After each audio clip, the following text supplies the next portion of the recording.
Wow. Ciryl Gane versus Tai Tuivasa just took place in the main event of UFC Fight Night Paris. Gane versus Tuivasa, and oh my god, what an amazing heavyweight bout that was. I loved it so much, start to finish. The start was a little bit slow. Ciryl Gane picking at Tai Tuivasa. Tai Tuivasa finding a couple of openings here and there, but nothing too major. Then round two, Ciryl Gane started to pick it up a little bit and land some good shots of his own. Started to get the jab going, started to get his left hand going and stuff like that. And then out of nowhere in round two, Tuivasa worries me to my core and shocks me to my core with a massive right hand on the chin of Ciryl Gane, puts him down badly, switches him off for a second as well, because on the way down, Gane was looking off in the distance somewhere, because Tuivasa has got some real power in his hands, and he put down Ciryl Gane, and Gane got right back up and got straight back to work. He did not shy away from Tuivasa.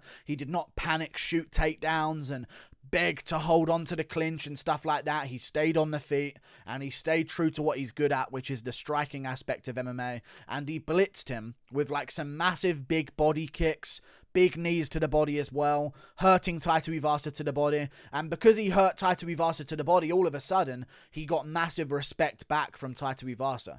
Tuivasa was maybe getting his legs poked at and maybe was a little bit annoyed by that. And, you know, the jab was starting to sting his nose a little bit as well. But I think if Tuivasa didn't get hurt to the body after, like, hurting Gane like that, he might have been able to find the shots necessary to put him away. But because Gane hurt him to the body so bad with that massive body kick, I think it just made Tuivasa have to respect him massively. Like, oh god, now I'm the one who's hurt. I can't go for the finish anymore. And then for the rest of round two, Ciryl Gane scored him for the rest of round two. So it's an interesting way to score rounds, in all honesty, because when you think about it, round one, Ciryl Gane obviously 10-9.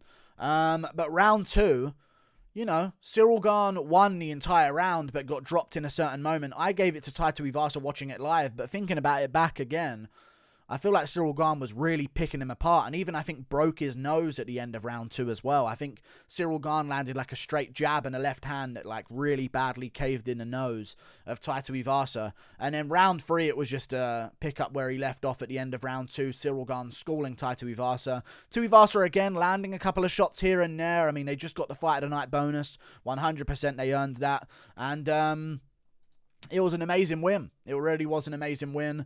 And yeah, Ciryl Gane, Tai Tuivasa. Ciryl Gane picked up in the third round. There was a couple moments where they were arguing that maybe he hit him in the body, and then they joked about the fact that, no, I didn't hit him in the body, I hit him in the flab around his belly, and Tuivasa even grabbed his flab and pointed to it like, no, you hit this part rather than my groin, and stuff like that. So, amazing work from Ciryl Gane and Tuivasa. Little bit of like sarcastic, happy energy between them in the middle of it. I was worried though. I picked Ciryl Gane to win. I said by third or fourth round TKO, but I ended on saying fourth round TKO with a teep to the body is what I said was going to happen, and then he finishes him off with strikes afterwards. But man, the finishing sequence. Oh my goodness, the finishing sequence. Before the finish, there's so much more flooding into my brain about this fight. He hurts him with a head kick. Tuivasa's wobbled, maybe faking it though, because when Gane comes in, he switches back on and starts swinging massive shots at him. I think he was hurt a little bit, but then realized, oh, I'm hurt, I'll play it up and then try and land something on him. Because he got hit with a head kick by Ciryl Gane, and he started wobbling like really badly, and then Gane came in and Tuivasa started winging massive shots back at him. I think like he did against Greg Hardy in their fight. I think that's how he finished him in that one. But then again, Gane lands like a teep to the face of Tuivasa, and Tuivasa again fakes the wobbleness, and then as soon as Gane comes in, he's swinging back and forth. Tuivasa is just like, no matter what you think about his body shape and his skill level and his commitment to the game and all this in terms of who he is as a character, like, he's just always dangerous for everyone. He's just a dangerous, scrappy guy. It doesn't matter if you're 10 times better than him skill-wise. He's so dangerous, and he showed that in the second round, but also showed it in the third round. But the finishing sequence, the way he maneuvered himself to land that right hand on the jaw of Tuivasa was just amazing to see. Like, he shifted himself into position and then corked like a perfect tight right hand right on the chin of Tuivasa, rocked him badly, made him do the truffle shuffle for a second. And then some people are saying back of the head shot, but in my opinion, back of the head. It's to the back of the head. I keep saying this. If you look at someone's back of their head, right at the back of their head, on the mohawk line, right across the center, and you look at the back of their head, and then you punch it from your destination to the back of the head, that's illegal. When you're in front of someone and you throw a shot and they like turn, it's not to the back of the head anymore. It's on the back area of the head. It landed like right here, low down on like the lower back of the head area, behind the ear, right on the neck area with like a hammer fist. And then he like tried, as he saw Tuivasa turning, to like tuck it backwards and make sure it didn't land right on the back of the head. But yeah, Ciryl Gane was just next level, man. It's not to the back of the head. To something, like it declares intent, like you're going towards it. Whereas it was just on the back of the head area because Tai turned around into it after getting rocked. You know what I'm saying? It wasn't Gane's fault at all. And he finished him off afterwards with a brutal finish and gave him a moment on the mic afterwards, said he's looking for a title next. I don't know if he's looking for a title next, in my opinion. We knew Ciryl Gane's stand-up was great.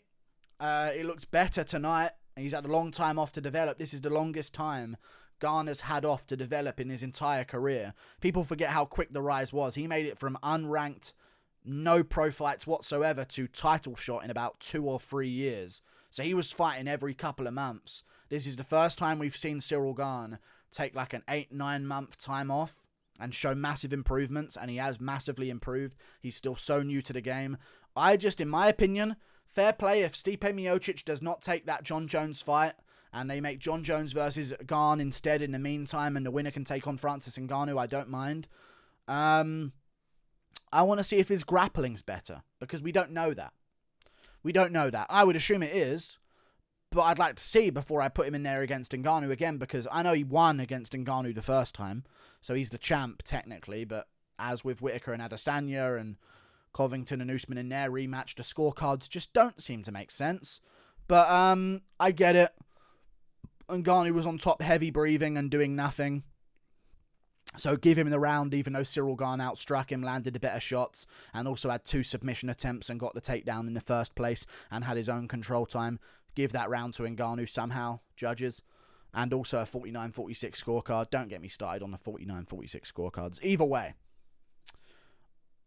Ngannou did well in the grappling against Gane. So if I want to see Gane do well against the top guys again, before he fights the Joneses and the Ganes, Blades, you can't punish him for what happened to Aspinall. Fair play, the fight never really happened, and, you know, like, there was a torn knee, and he doesn't really get any credit for it, but he's still a top guy who's technically coming off a win streak, and he deserves a top matchup, and that top matchup should be Ciryl Gane.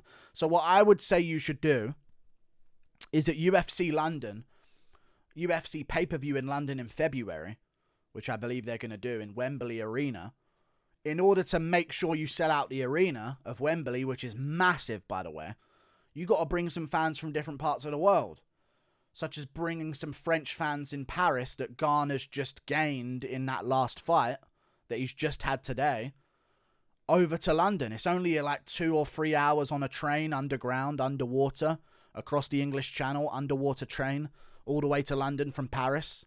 It's about 2 hours and 45 minutes, 3 hours.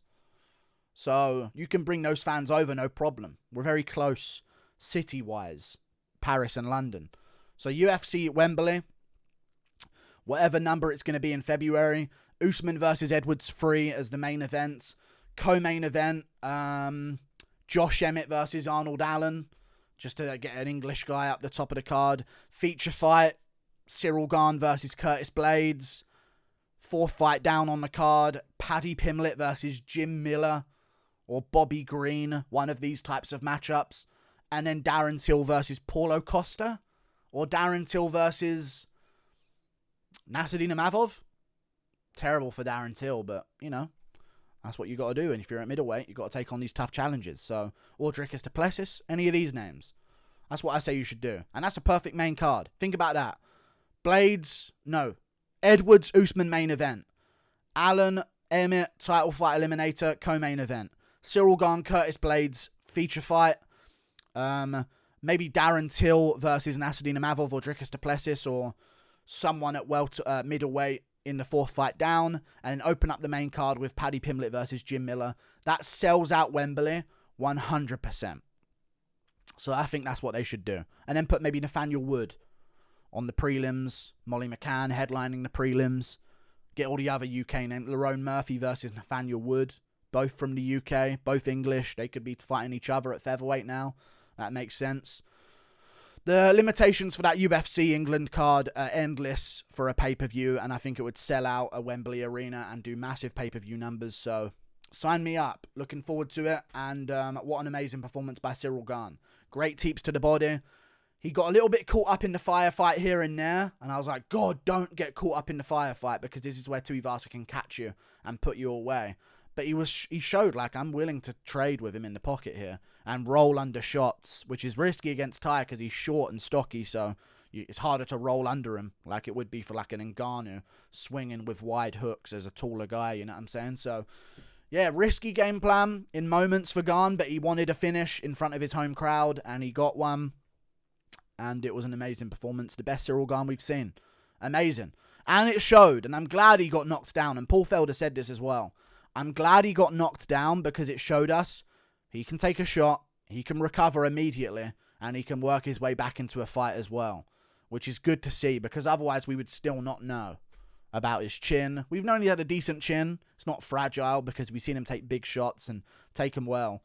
But we now know that he can take KO blows that should KO you and still bounce back and get the job done. So credit to Ciryl Gane. Yeah. I was wincing every time he hit the body of Tuivasa. Like and subscribe.